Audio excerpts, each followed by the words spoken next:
When Steel talks, everybody listens.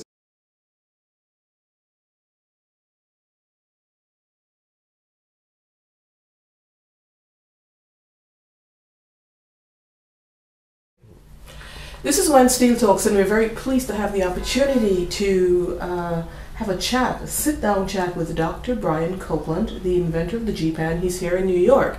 And there's a lot to get to know about you, but first of all, let's start off by saying welcome. Thank you for being here. My pleasure. And the opportunity is long overdue. Yes, it is. For those who are a little bit unfamiliar with you, I don't think that there are that many people, but still, you are the Dean and Professor of the Faculty of Engineering at the University of the West Indies in Trinidad and Tobago, and that's the St. Augustine campus. And of course, you're also a former Fulbright doctorate scholar, University of the Southern California. That's right. And there's a lot to you, so let's get into it. Talk to us a little bit about Dr. Brian Copeland, but also in that, let us know how you got involved in Pan, where that first came from, the love, the instrument, the people. So, well, I'll talk about me as I talk about Pan. When I returned from University of Toronto in 1980 to join the Faculty of Engineering, I worked in a lab. Developed a very close relationship with the technicians. I've always been hands-on from day one. I did a lab that was involving what we call instrumentation, which is measuring things like vibrations on machines and so on. And there was this friend of mine, Tessie Julian, who actually lives now in Long Island. He was a technician in the lab, and he was associated with Carib Tokyo. He was talking about all the problems they had. At that time, DJs were coming up. This is 1980. DJs were coming out, and the pans were moving, already moving out from the dance halls and so on, and the fetes and whatnot. And he was just upset about it. He said, well, okay, we think about it. And I realized that the labs I was doing had an impact on exactly that same scenario, because the same way you can measure the vibrations on a machine, you can measure the vibrations on a pan. All right, and I said, okay, let's give this a try. I got a couple of the guys were also interested in pan. This is the technicians, among the technicians. Boots was the Timothy. It was with gay flamingos at the time, flamingos now. And he's been a right-hand man, real support right through all the years. We sat down and we worked out 2 or 3 methods for directly amplifying the pan, no microphones. Basically, you make an electroacoustic pan. And that was my foray into the steel pan world. And it was then I realized how complex this thing was. At one point I even call it a beast, because when we put those, basically we put sensors on the instrument. And this is before we did people do what they do now, which is if they don't use mic, they use like a Barker's Berry pickup that you use for contact mics on a guitar. They put that on now to the side of the pan. We made our own in those days. And we were quite successful. I worked with Stefan Gift as well. I wrote a paper on it. We were able to do quite well. Actually, we amplified all of Tokyo using that technique, the whole thing. 1987. 1987. The full band roadside. Okay. Right? The same side, all right. Bases, because you're directly amplifying it, the bass is short like this, 18 inches. Not the full length, but it's the same acoustic bass. I have a video of it, it's not too good. Let's put it this way, it really sounded good. I mean, first time we tried the bass, the speaker moved out and never came back in. That's to tell you how much we didn't realize how much power was on this thing. And that got me started on it. I've always been interested in doing stuff that's related to developing the country from its innovative side. I only realized that actually when I was looking back to my notes last year, that I was talking innovation even from those first days. I started to work at UWI. And I always felt very nationalistic, very patriotic about doing that stuff. That's why I came home. Because I felt that if any country could benefit from it should be Trinidad and Tobago. And I thought that, we're slightly below critical mass, but I think there's a little push in the right direction. By working together, we could, and I still think so. But that was part of the reason why I did it. I've never been really interested in pan before that. My father was a mass man. in the south. Actually, was quite good. It's Copeland. Oh, he did, that's your dad? Yeah, that's my father. Did not know that? Yep, Okay. Yep, so I grew up in a mass house. Okay. Oh, yeah, sequence and beats and evil stick smelling, you know. I grew up high. Evil stick. I learned all the second language, you know, in my sleep because I went upstairs. Wow. But Guinness Cavaliers played film for many years, that's right. So I knew Bobby. That's what turned down an opportunity to learn pan under Bobby, you know, yeah. And the only thing I remember from those days is Paris Burning, right? Bob Tune, right? That's all I remember from those days.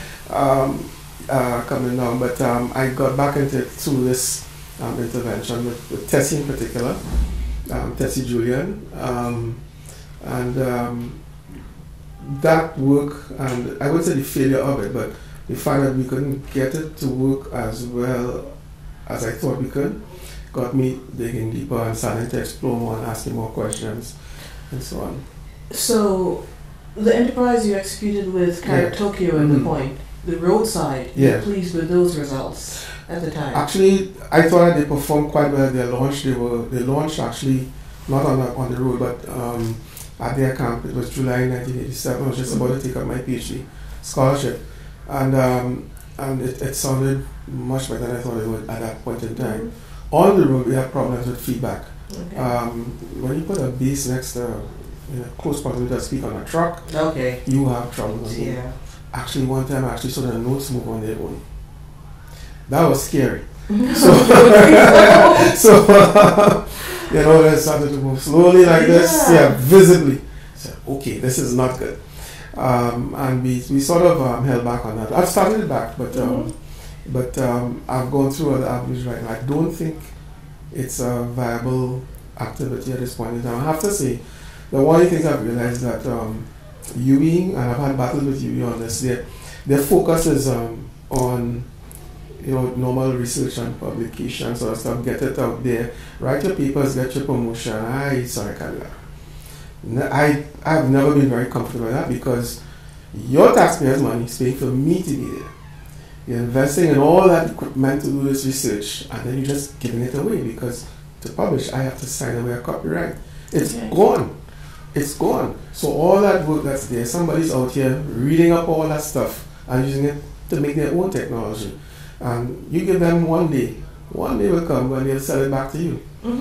I don't want to be that at all. I feel if you create it, you need to benefit from it. So a lot of my work has been very practical, on the ground. Must be. Not at that level. The paperwork comes after. After you do all that stuff, actually getting into the people putting into plan. That's why I was at the conference. Based on your experience and your involvement to date, what are your thoughts on the current state of the steel pan manufacturing and the tuning industry in Trinidad and Tobago as a whole? Yeah, that's why I got into the steel pan industries project, because I felt that there was a need to build the industry around what I call steel pan technology. And there's a lot of technology buried in steel pan. Right now it's still very much artisan based, and the tuners have done very well for themselves. I know tuners who have built homes and the transit schools have done well. But I still think that the pan as an instrument has not been properly packaged and marketed, and then behind that now we put the manufacturing industry. We still don't know what it takes to start from scratch and to manufacture that instrument. We don't know what's going on in the process. And I think that there's still a lot more to learn. There will still be a part that requires human intervention. There's no two ways about that. But in order to really capture a market, you have to have manufacturing capability. And the first part of that is knowledge. And the second part is that to tune that knowledge to automate your process so you can ramp up as much as you could. Production to meet demand. We can't even ramp up to meet the school demand in Trinidad. Okay. Right? So part of the project, a lot of people don't know this, was actually to look at that. There is a whole set of equipment that we bought that's sitting down in Macoya, running dry. Huge guillotines, rolling machines. We bought a special machine out of Italy that does the top, so we can spin the tops of the drums right there. We prefer the welding process rather than the normal pans. This is regarding to the G-pan? Or this is a... This is general. We can make pans of any size and any form, so we do that right now using some of that technology. So what is the holdback in putting everything into practice? You say you have the machines. Yeah. A certain government found that things shouldn't go up particularly. Which is interesting because that's one of the questions you wanted to touch on. The GPAN project, an initiative that was fostered and funded by the previous administration of Trinidad and Tobago, and there came a change in government. Things are not exactly where maybe your team thought that the steel pan industry as a whole would have been at this point in time. To what do you attribute that particular situation as it is existing right now? I think the major factor is ignorance. I think we were pushing so fast and so far ahead. A lot of people didn't understand what we were really trying to do. Even the previous administration, I have to admit, they just wanted this new pan that targeted the problems of the older one. There's no way you can do that in 2 years. So we started with the G-pans, and we still have to test the G-pan. For the full G-pan, if you look at the patent, it's a very special design. That has not been tested. But I think because of the state of development, the maturity of trying to be in terms of understanding innovation, what it is, what it takes to be innovative, I think that a lot of what we saw over the last 2 years is a direct consequence of that. There might be other things involved. I'm sure there are other things involved, but I can't help but say that when I speak to people and I hear what they have to say, I get the distinct impression they don't understand, first of all, the cost and the effort it takes to get into innovation, but the potential benefits that could come from it. So when we were doing the G-pans, it was just the tip of the iceberg. That was just the start of it. That was supposed to bring in a whole set of technology that would help build the industry. The tuners, we had catered for tuners. We know that they like to be secret, so we said, okay, let's give them tools. And I have in fact given tools to tuners to try. They haven't tried it by and large. Let's create a space for them so if they don't have the tools at home when they workshop, they could come in with under the cover of confidentiality. That was one of the plans that we had. And it never materialized. The whole patenting aspect was to give us some space so we could work. Because in a sense, the G-pans, in a sense, and I have to say this, I'll say it, it sort of covers the traditional pan in a sense. So you have some room. And it focuses the attention of the world back to Trinidad a bit. So you have the marketing ploy in there. In fact, I would say, I didn't spend money on that G-pan launch. The government did. They spent $1 million. And I had never understood the power of marketing until I saw what happened there. Because years after, people were still talking about the G-pan, then I understood the power of it. Marketing is what sells. And I'll be unabashed and unashamed to say that we're about selling. Because if at the end of the day, you do all that fine work, and your people can't eat, you're not done squat. That's true. See it?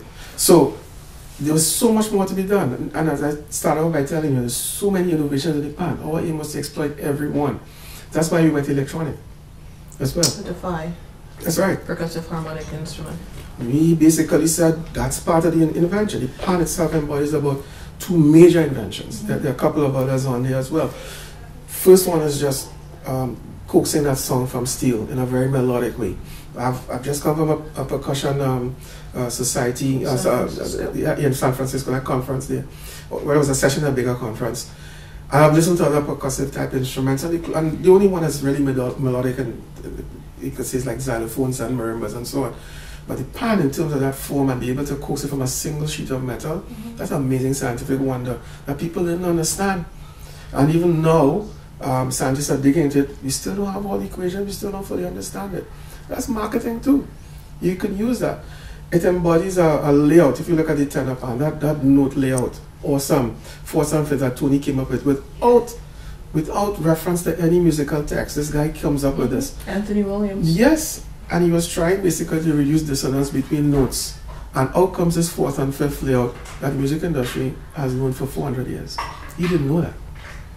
But it turns out as well that it is the easiest form to play. If you look at the hand movements, I think it's a guy up here called Bolden, who wrote a paper, and I think he's Atto's uncle, something like that. Lives somewhere up here, I can't remember, Bert, I think is his first name. And he wrote an interesting article that Pat Bishop had shared with me, showing the hand movements for different movements and so on the fourth and fifth versus the other styles where it's just of the day. I mean, it's much less energy to play. And there's work that's coming out very soon that will show there's a natural human connection to that fourth and fifth layout. That's marketing too. That's how the fight came to me. It says, what if you lift this off, this instrument, and put it on electronic form? Now all those panists who are accustomed with this kinesthetic have a whole different world that's available to them. It doesn't kill the pan. It just gives them a bigger canvas to work on. Those are the kind of things we were looking at. And all those were led to manufacturing. All of those were led to manufacturing, one form or the other, because who has to supply it? So it was really a big plan that it really wasn't fully formed as yet. To develop the entire industry would have evolved over time if it had been given space, but it wasn't. Back in 1975, at the Caribbean Research Institute of Trinidad and Tobago, which is better known as CARIRI, there was an initial steel band research project. I believe Ron Dennis, he was the person who designed the hydroforming press, the original one for Pan. And then Dr. Clement Imbert was the chief project. No, I think Clem worked there under Richard McDavid. Clem, there's some. I'll clear up all those facts for you. Well, the word is out there that Clement Imbert was the project engineer at that point, so there's some stuff to be cleared up. He was project engineer. Okay. But Richard led the project. Okay. Richard McDavid. Who just passed. Yeah, he just passed. Keith Maynard, who worked with me on the Phi, was also there. In fact, Keith, conceived of the Phi. It was way back as that time. A crazy musician, right? And who else was on it? It slips me now, but I know those are the three people I distinctly remember. Keith Bell, who also died, was on the G-Pan project. He was a metallurgist on the project as well. So it really and truly was a nice initiative. So, with the 1975 initiative, what do you know about that? You know, I know it's before you actually got into it, but what is your basic knowledge of what the hydroforming process was back then?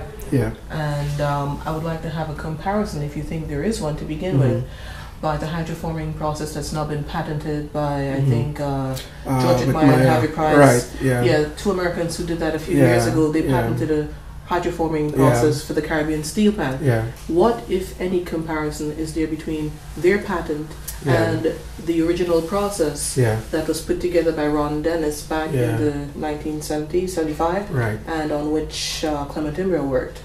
We didn't think that the Whitmire patent was original and innovative.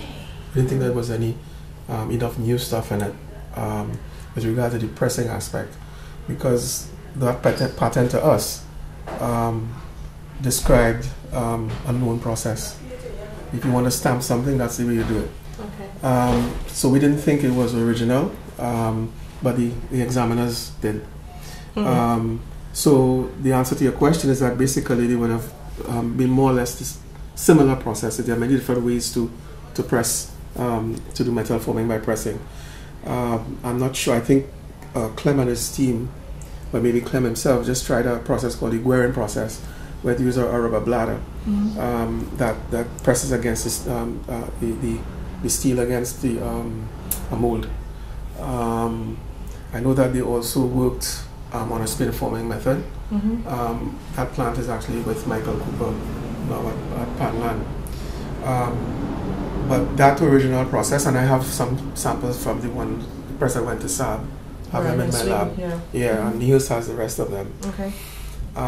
They were pretty good actually. They got down to the grooves. You know, I didn't think they could do that, but Storchester knows they actually did grooves.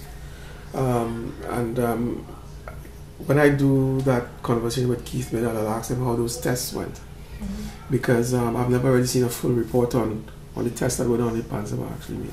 But coming back to your question, I think that the two processes would have been very similar. I don't think the Whitmire one was that unique enough to be granted a patent. No. The thing where it was unique is in the use of stainless steel on the skirt. I'm not sure anybody did that before. I'm not sure it worked that well according to them. They actually, I'm sorry, they did stainless steel totally, so top and side. But stainless steel was done by the original press out of Korea.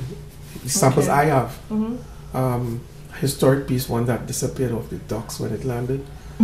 Oh, indeed. Yes, and things then reappeared. Yes, but then reappeared about 4 years ago. 4 or 5 years ago. Yes, right. in somebody's backyard, no names mentioned. So, but we have that one in the lab. I think they're quite similar.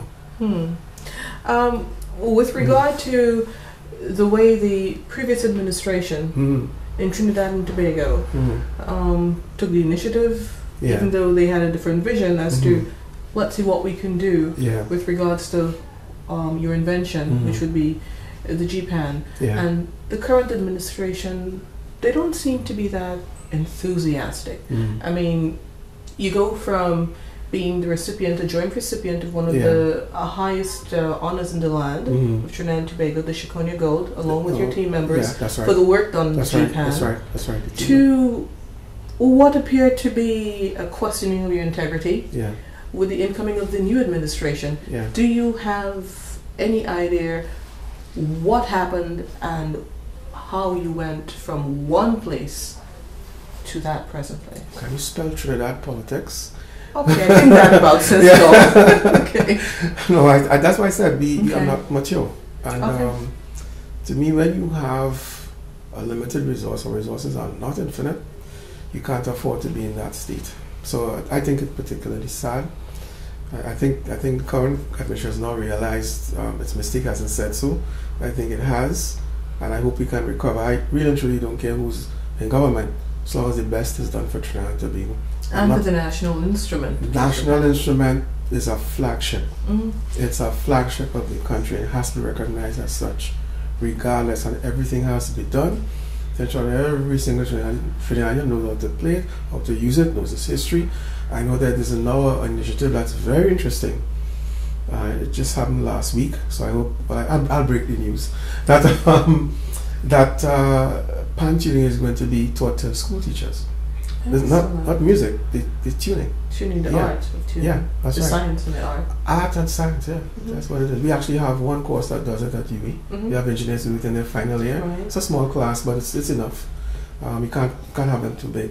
We've done it about four times in the last 10 years. I intend to do it every year, but I was glad to see it introduced in the schools. So you see some things are happening even now, and I think that some of it is quite positive. Okay. For those who are new to the term GPAN, because it's not something that's world renowned like steel pan, in layman's terms, could you discuss that briefly? What is the GPAN? The instrument. You have 4 different voices in the instrument, but I'll let you take that. Yeah, it's so many things. So I don't understand. The GPAN was created while we were drafting the patent. It's interesting. Because we had a need to be a patent. If we had to solve the problem that the Prime Minister asked us to solve, we don't think we would have had a very good chance of patenting. You have to show distance from what's known. And I didn't think that we could have done that. So we needed to have created a whole new environment, a whole new instrument in a sense. And so we just said, okay, what's wrong with the pan? Well, wrong with the pan. You have to be careful saying that, right? What can be improved upon? Thank you, right? It's much better. Trouble there, right? But we targeted it. There's one problem I always have with it, which is the dissonance you tend to get, which is good sometimes, like, Juve morning. I don't want to do other pan, but that, listening to, but on a concert stage, you don't want that.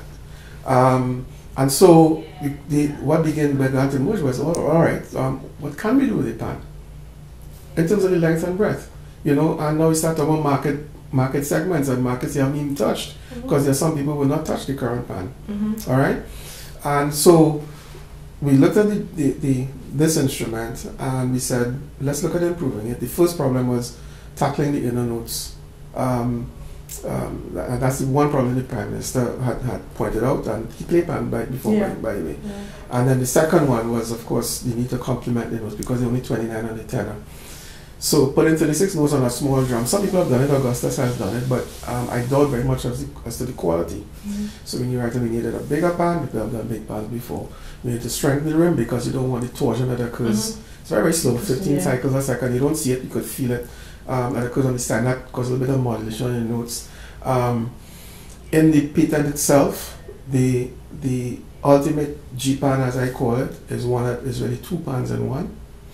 It's got an inner segment for the innermost set of notes, which will be 12.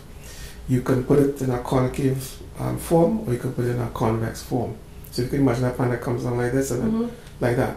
And that's because the G-pan in its biggest size is so deep, and it's causing some backaches. So make sure you're strong with it. Okay. So that allows those inner notes to come closer to you, and you can use different materials because they actually completely separate, isolated acoustically from the rest of the instrument.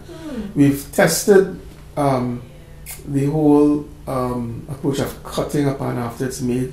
You'd be surprised how much of that sound remains even after it's cut. And that's what gives us hope that in fact this thing we have not tested. That's the full G-pan. So it's many things in one. It's new technology. It's use of quality steels, which everybody, people kind of know you need to use particular quality and all that stuff. Different ways in which you can get the sound out through what we call resonance, resonator effects. So I think there are 4 classes of resonators we use. One is the plain one, which is the one that people see now. What they don't realize that we do a lot of treatment inside of those drums. So for example, on the basses, which people absolutely love, we use damping materials on the inside to stop the rattling. And the attempt is to get as most of it as clean as possible. Only the air must vibrate, not the sides. And we use reinforcement as well on the mouths, because that's where most of the vibration takes place. So there's a lot that's not seen that people don't see. The whole range of sizes from 18 inches all the way to 37, that's captured in the patent as part of the claims. And that basically what the instrument is as far as technology is concerned. Then we said, okay, let's stretch it a bit further and see how it to be used. And that's when we came with the overlapping sections. Said, okay, let's look at the soprano pan, where we renamed the soprano. Jimmy Philip, my friend, always calls it soprano. And 36 notes as the standard right through, as much as we can. So you got 36 for the double second, 36 for the G3 mids, and for the 6 bass, we couldn't make 36. So that's 2.5 octaves. 2.5 octaves there, which is 5 notes per drum, and which actually has been experimented with some other variations right now, between size and shape and number of notes and whatnot. So what it is really 2 things. One is technology, and the second one is form of the orchestra. Now it's interesting to note, if I'm talking too fast, let me know. But the interesting thing about the instrument is that when we patented in the States, they said you don't have one patent, you have 2, and we had to split it. That's the law. You can't have 2 inventions in one package. So now I have not been informed as to what's happening with the patenting, because the G-pans belong to the government for on behalf of the people of Trinidad and Tobago. So I've not been kept in the loop in terms of how many countries they've succeeded in getting the patent filed in. And I don't know if that second one has been filed, if it's been granted.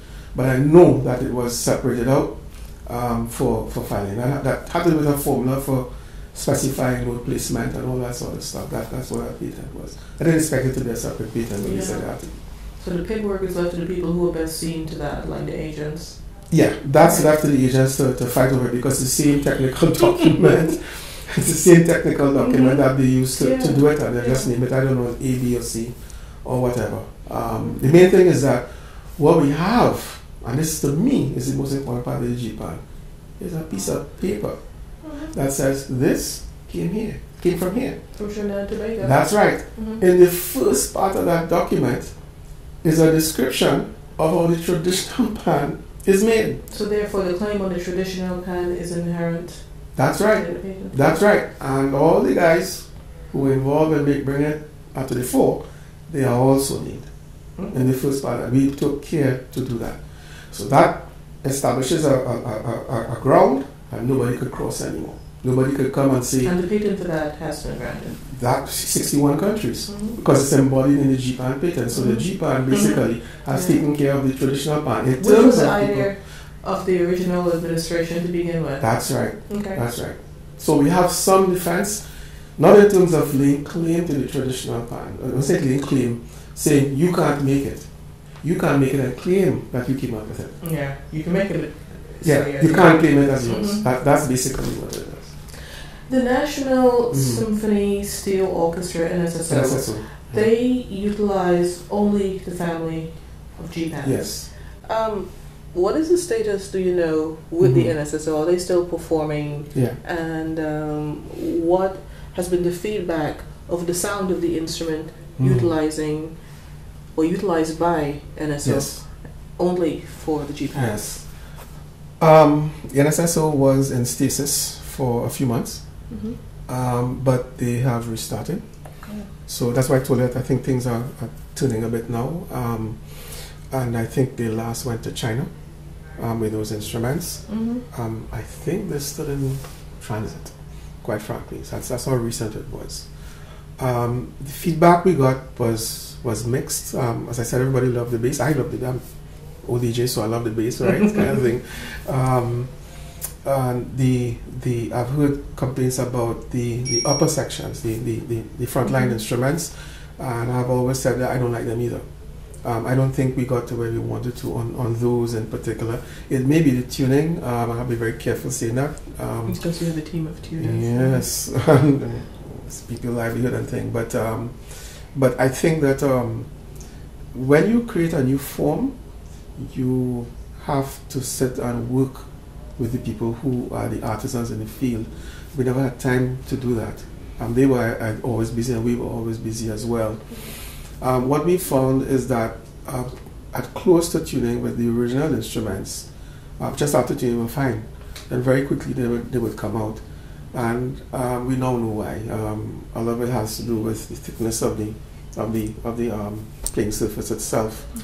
A lot of tuners feel that you can get better quality by thinning the notes. Our equations say the opposite. So there's some things that science, I think, needs to look a bit more closely at, because maybe they're listening to something that we're not. But there's a little bit of a dichotomy there in terms of what you need in the middle ring to make sure the note rings true and clear, and that it stays ringing true and clear as well. There are tuners who work on the normal pans, the normal size ones. They claim they've been able, and for the ones that we make, they've been able to get very good sounds there. So some other things going on. I remember one guy commenting that maybe the pan is too big, and he does have a point, because when you have one surface like that, you hit any part, that sound's going to go, it's going to find the rim, it's going to bounce back. You get a kind of echo inside the material, and it could cause all kinds of impacts, if you like, on the sound that you get. So it could be that size is the issue there. It could well be. We just haven't had time to look at it. If that is the problem, then the G-pan I described, the two pans, will take care of it. Okay. Yeah, but there's still work to be done. It was never a fait accompli. So do you think that moving forward, that there might be a restarting of endeavors? I mean, some of the people now, Keith Bell and Ralph McDavid have passed on, but you were there, Clement and Bear is there, and there are some other people. Do you think there's a possibility of things restarting and perhaps moving forward, improvements? I think so, and I'm not ashamed to say we need money. It takes money to make this thing happen. Funding from the government or from corporate? I'm kind of afraid to go back to government, but somebody has to come from somewhere. Yeah, but the thing is that when you're that small, government is the main, the main source. Companies in Trinidad and Tobago are not, they're not as adventurous as ones out here. Well, we think government, because it is a national instrument of Trinidad and Tobago. Exactly. So considering the declaration, you would think that to improve on something like that. I'll let you make the case to me. So, easier said than that, I'm sure. Yeah, but seriously, if it has to be, then no problem. I think what the issues we had with this last one is that we really truly didn't have an agreement, And you normally takes on money only when you have an agreement, but we're moving so fast, we couldn't even stop for it. And when government got the ownership of the patent and the trademark for the G-pans, they just stopped pushing. And they just kept on the funding. So we were left open, I think, vulnerable because of that. And that wouldn't happen this time if I mean, we could be more sedate. We know the feel a bit better now. Yeah. I don't think there's been a project as big as this one in Trinidad ever, and certainly not one with that kind of focus, which is we are doing R&D, but we're doing it for commercialization. And for the benefit of the people. For the benefit of the people of Trinidad and Tobago, because we want to build that industry. You know, and we were certainly doing that. We had 10 young people working on the FI side, and 6 old people working on the GPAN side. What's your experience with people? It's just a number. But what we saw, the aim was always form a company, get it going. Business plan was ready, everything was well set. Just looking for funding for investors. Towards the end of the project to take it off and basically stop. What we have to do now is pick the pieces up. The world has changed a bit. Revisit the marketing. We know the technology a lot better now. As I said, we know the field a bit better now. I think within the next year you'll see some changes happening. There's some things I can't speak about. Okay. That's happening. It's confidential. Let us know when it's no longer confidential. The minute it happens.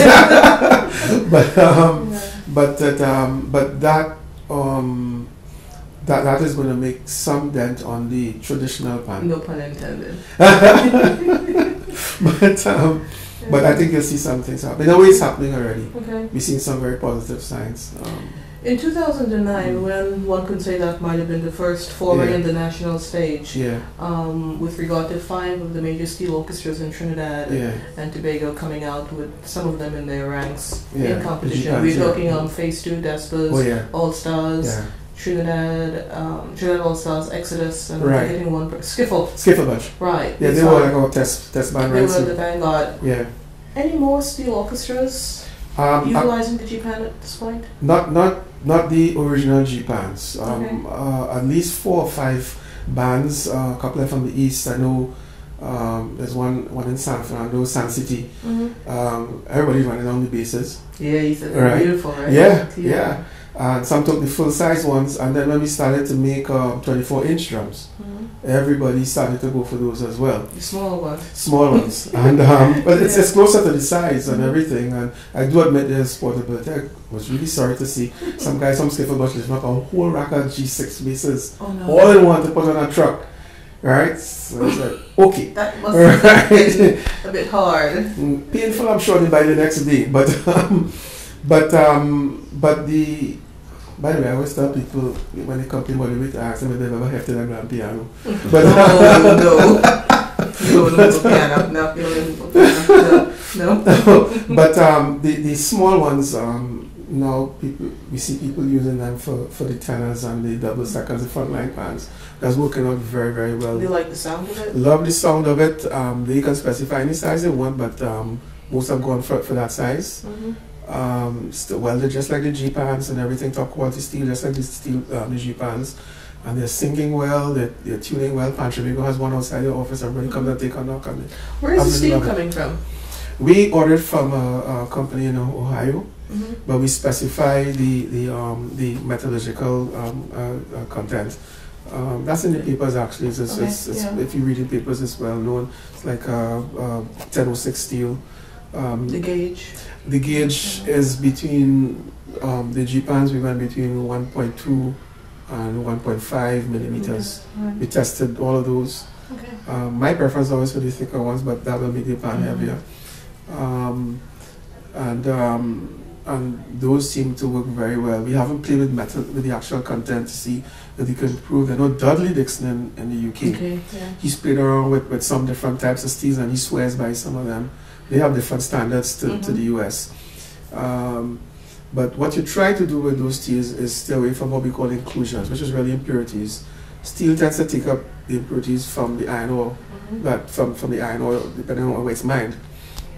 So you can almost look at steel and you can tell, well, where it came from, because you can't lose all of it. Yeah. But they can improve the purity by basically passing it through the mill and again and again. So you can decide, what level of impurity that you want, and then you can then use that for your instrument. Low impurities will ensure that when you sink, the chances of tearing is minimized. Okay. And it also means that it's very uniform with respect to the sound and whatnot from the instrument. You mentioned Camp Tokyo. Have you played yourself? I played all of 8 songs on the steel pan. Right. I have a pretty good ear, so I could, especially for something, I can pick up pretty quickly. Okay. But with Tokyo, that was a lovely relationship. I think Beresford was the captain there at the time. Interesting dynamic on the social side, you know. With Tokyo, I'm actually an honorary member. I don't know if you remember that, but we did, as I said,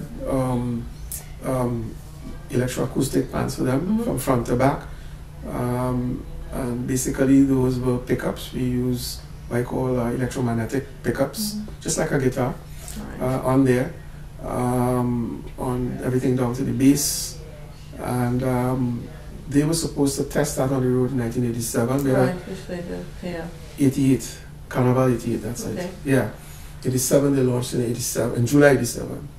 They had one more test and then they were to go on the road, and it didn't happen, actually. It didn't happen, as far as I know. I think Teddy Mohammed was supposed to be the person providing the sound, and that didn't happen. Okay. Yeah. So the next time I was on the road was with Rhapsody, which is a band that uses... They're from Arima, a small family band from Arima. Awesome guys. They were on a truck with some fives, right? That's right, these all fives now. Yeah, okay. Yeah, they played next to Marshall and Kess in they 2011. Sounded really good a few years ago. It was... Yeah. And the sound that came out of them was like, oh my. Must be in We Beat. No, it wasn't in We Beat actually. It was during the Carnival. It was Carnival Tuesday. They were on the road. Yeah. It was phenomenal. No, they packaged their music in a lovely way. They, to me, are a big experiment because even when we were doing the electroacoustic bands, we saw that it was new technology and that most likely the pan culture would have to change to capitalize on it fully. So we knew that small bands were it. I would not touch a larger acoustic band. That has its sound, has its character, that has a market if it's done well. Not at all. I'm trying to create new space. And it didn't work too well with the electroacoustics cost and everything else. But with the Phi, because of the increased dimension, of performance, you can get a lot more out of it. So that's what allowed them to play the UE FET and everything else. They actually packaged that thing. They got two winer girl, and the sound was interesting. To me, to my ear, it sounded really. No, but listen, really good. as you, I told them. I remember once they were in the early days they were playing around with it, and now we work with samples. So we'd actually sample the G-pans, and we had put those G-pans on the Phi, and they were using G-pan basses, which would not sample well, and they were happy with it. I had to ask them, are you cool with this? And they said, well, yes. I said, but so when you go in a FET and you're playing, and you play after a big band, DJ coming after you, you start to play, you don't find people walking away and you go and make phone call and go to the bathroom, go to the bar and all kind of stuff. You say, well, yeah. I say, well, there's a certain thing you have to do to hold people in a FET at Carnival time. I'm sorry. Right? And if you like your music, that's fine for you. You could put it on an iPod and listen to it. That's a quote unquote from one of the band members, right? So, but if you want to capture people, you have to have the big pong on the bass. You have to have the shrill parts coming out of people. You have to grab them somewhere or the other. You look at variety. And they thought about it, and they came out with a singer. They came out with Olatunji. They came out with, they put the Phis in. The guy on the bass who I absolutely love because I'm a bass man myself, right? He switched up plucked bass on it. He uses the pan bass occasionally, but he went to a plucked bass which has a deeper low than a normal pan bass. And it has some highs on top as well to give it the punch, right? And when they put that package together, it was awesome. So I said I'm unashamed because that in 2011, those guys made money. And hey, it has to be self-sustaining. That's what it takes. And you can take your small enclaves and do the real rich pan stuff at times that you select. but you have to be self-sustaining on the things that you have to do. And this is what you have to do. You have to make money. All right? So they performed on the greens. We first want to put stage and thing on there, and they'll always be because it's pan after all, right? So we took that advantage. And I remember the first day, it was 2010. We playing, and I had a hunch what would happen. The shop pass just said, "What?" And she sang with the band. I have a shot of those, and if you see people in the crowd, I asked a friend of mine, "What last you see that happened with Pan?" Right? And then Kes came by, and the same thing happened. Never happened with Pan. Right? And it's simply because there is the bands have, I'm not going to take from them, they're very vibrant. They're super vibrant. I mean, young. You have the youth component, and then you have the marketing component, and you have the financial coming together. Exactly. All right. So on the topic of the FI, there was an open public schism between the government and the percussive harmonic instrument, the FI, which you've just spoken about in glowing terms. Yes. Talk about that. Nice twinkle, yeah. Yeah. Talk about that, please. Talk about the schism and everything else that you can. Well, I'll start from the output, which is that when I look back, it's all part of the course. Yeah. I think it's part of us growing up again. But what happened there was that when we filed the FI patent, it's actually called AFAMS, patenting was a different name. The owners were listed as the inventors, which is Keith Maynard was really called the whole thing. Brian Copeland, Marcel Byron did a lot of electronics, and Earl Phillip, who actually is one of the gospel pioneers. There was no problem with it until this administration came in and said, well, that shouldn't be. Our contention was, well, when we had our verbal agreement with the government, they didn't have a problem with it. Verbal. Yes, that's the problem. So that's where the war came. I thought it could have been resolved by just a sit-down discussion and a chat. But they were adamant that it should be so. We were saying, well, in my mind, now that it became an issue, I'm looking at what had happened with the GPAN, which is nothing at this point in time, in the ownership, and knowing that the country was so immature. What I saw was the possibility of the project being killed if ownership was transferred just like that. So the battle ensued. And it's not a nice thing facing your government in court because they have all that money. They could sue you from now till beyond your death, and you have your family to take care of. Not to mention the hit to your reputation. As Mom said in the James Bond movie, get the job done. All right, that's what I'm here for. Okay, my name will fix itself. I'm not. It's not. People ask me why I'm not too concerned about it. But that was the contention. In the end, we negotiated a settlement. We went that way because even though we knew we had a very strong case, our courts are number one, and number two, if we had stayed anymore, the whole thrust with respect to the FI would have lost that marketing position.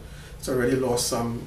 The time when FI should have been launched was last year when Nicki Minaj had it in that video. Yeah. It's just still 100 million views. So if I come 20 seconds out of however many minutes that is at 20 million views, I'll take that. That's a lot of views for the eyes that looked at it. It was a real good piece of marketing that was absolutely for free. Because we just walked in and they liked it and they put it on. That was the time to launch it.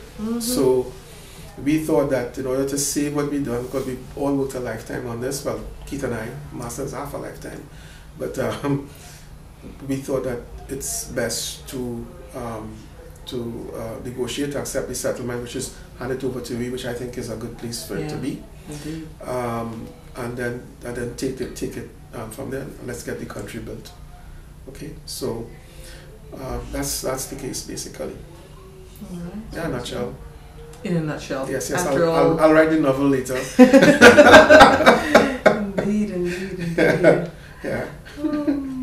Okay. You're an engineer, first and foremost, and there is a nexus, not even between, but among arts, science, music, engineering, technology. That is at the base of all that you have been doing with regard to the GPAN and the FI, it's important, of course, to have that understood across all levels to even maybe provide an interest in moving forward as opposed to an antagonistic stand, for want of a better word. In government, when you find you are relating to people to relate your vision to facilitate funding, support, do you find that there is an issue there? Do you find like-minded people who can translate what you're saying to the people who literally are holding, you know, the funds? Very difficult. Okay. And especially in a third world country, I think that's what makes us third world. Is that lack of understanding of why it is necessary to make those kinds of investment. The mere fact that it took, Career Project was 75. PAN was way beyond that. I mean, if we had a government or governments that understood that nexus that you described, we wouldn't be here today. We would have been probably looking at a fourth generation type of PAN, because they would have gotten in. The very first day P7 came down, we were playing whatever you played, Mary Little, had a little lamb or whatever. Somebody would say, oh my goodness, that's a new stuff. What can I do with it? To invest and find out. Exactly, exactly. And we tend, part of our nature, we tend to overlook things that look too trivial and simplistic. But oh my goodness, bring it somewhere else and they'll dig that thing so deep you'll find out. I think also it had to do with the people who originated. There was a status thing, the whole socials. Hadn't been originated, for instance, in England or in Belgium, it would have been way down the road. But you come from, you know, the people who are, they would say, just basically the fabric of the community, to be diplomatic about it. But you know, really. Even the lowly in the US understand the whole process of innovation. They understand that if I come up with you come up with a new idea, that whole culture, I think, is there. It's here. It's what makes you first world. But lowly is a social concept. That's the first thing. It's a social concept. Well, that determines the push back on you. Your understanding what you're going to get is what's going to push against it, and that did not happen as much. What we were doing is we were having fun with it. That's what it was. So it's not just that, it's two sides to it as well. And again, it comes to how mature we were. And the governments are just a snippet of the people. So right now, considering that you want to move forward, are you finding any more doors opening in terms of people who are actually listening and trying to understand? Well, I've gotten a few more friends back, but I haven't. This is fairly recent, and the ink has not dried on what we're supposed to do, and so I would say that I haven't really pushed it as yet. I think we're tired, quite frankly, and we're now getting that steam to move forward again. So I can't even answer that question at this point in time. I suspect the answer will be yes. There's a lot we think to be made from both of the innovations that came through that project. The GPAN has been in stasis for a while, but we're seeing offshoots from it that are developing. That's what I will talk about later when it's okay to do so. And the FI, we have to do some readjustment because electronic products, their lifetime on the market is very short. So we have to do some readjustments. We've actually gone Android with it. At the time when we were in submarine mode, we said, but we didn't stop. But it didn't advance as far as we could. But back to the question, it's hard to say yes or no. And I'm a forgiving type of person. And as I said, I chalk it up as just what we had to do. Yes. It's us building and growing as a nation, I think. As I see it. I'd say there's a couple of things that have hurt me through the last couple of years. Because the family has taken it quite hard and so on. I did lose my mother in the process. That wasn't nice. But there were 10 young people on that project. Now this project was always bigger than PAN. We viewed it as a pilot project for showing the nation how to innovate. We feel that we have to be ready for when that oil money is done. And the way to do it is to have a stronger culture of innovation in our people. that makes you more able to survive when Mother Nature or man hits you a whammy. Right? It's very important to build it. You might be making $1 million from it, but hey, you know how to land on your feet. So we had 10 young people with us that were going through this process. It's the kind of stuff you see happening in up here quite a lot. It was happening in Trinidad and Tobago, and they had to leave. I cried the day when that happened. I had to tell them, guys, I can't hold you anymore. I was prepared to take my own money to pay them, for a couple of months, but it didn't make sense. No, it wasn't sustainable. That to me was one of the lowest points of the project. Not being accused of anything, it was that moment because the breaking of the morale. Exactly. Some have held on, in the periphery, but they've had to move on with their lives. That was, to me, as a loss for the country. It was a serious loss for the country. It's always good to know the background. It's always good to have insight, especially from the people behind the scenes. And it's not very often that you can sit down with one of the innovators of an original team. Okay. And it's good to hear it now directly from such a person, as opposed to the hearsay and the chit-chat that's always so rampant down the line. Yeah. So we want to say thank you very much, Dr. Copeland, for taking the time out, literally sitting down and talking with us from all matters, GPAN, FI, the fabric of Trinidad and Tobago, the people, innovation. I think we've covered a lot of ground. We can always say good luck, but we want to wish you the best, because then by default we were doing the same for the people of Trinidad and Tobago. That's right. And the steel pan art form. So I would like to say, as the Americans say, thank you for your service to the country of Trinidad and Tobago, and more power to you and your team. Forward. Thank you for sitting and chatting with When Steel Talks. Yeah, my pleasure. My pleasure. Okay. When Steel Talks, everybody listens.